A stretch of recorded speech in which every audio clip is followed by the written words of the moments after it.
Hello learners and welcome to another week at CPDLF. This week you're going to be sort of reviewing your previous notes and then taking your final exam. So I sort of came up with some of the major topics that you will be looking at on the exam. So I just want to go through this with you here and actually give you some answers, some questions actually.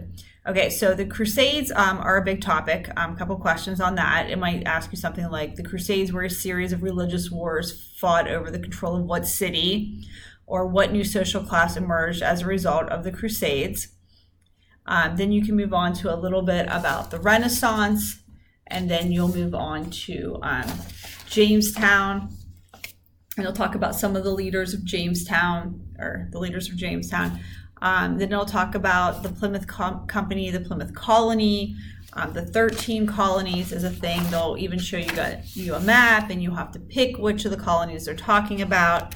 They'll also talk about the writ of assistance, the French and Indian War, some of the acts that were imposed on the colonists by Britain, such as the Intolerable Acts, the Quartering Act, the Stamp Act. So you want to make sure you go back and look at those. Who wrote Common Sense?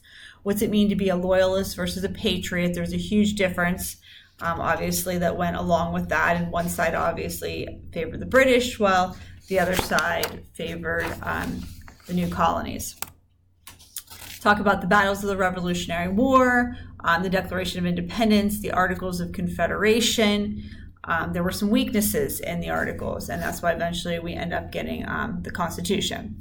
The Land Ordinance of 1787, the Virginia Plan versus the New Jersey Plan, huge differences there as well, major impact on our government today.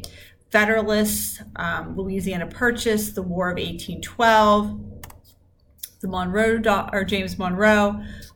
You can't look at the Monroe Doctrine, Missouri Compromise, Manifest Destiny, what did this mean for our country, popular sovereignty, John Brown, huge thing with slavery,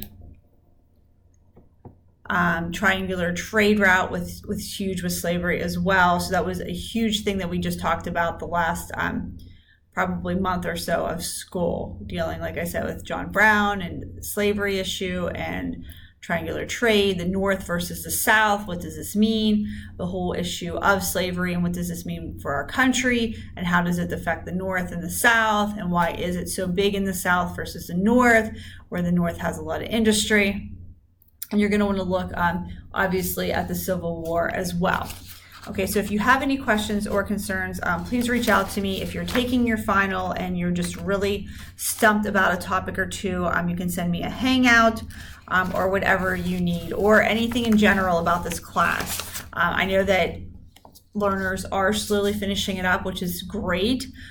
So, finish up those launches. If you need to go back and do any, finish up the class, redo any assignments that are extremely low. And like I said, if you need any help, please reach out to me. Okay? Thanks so much. Bye.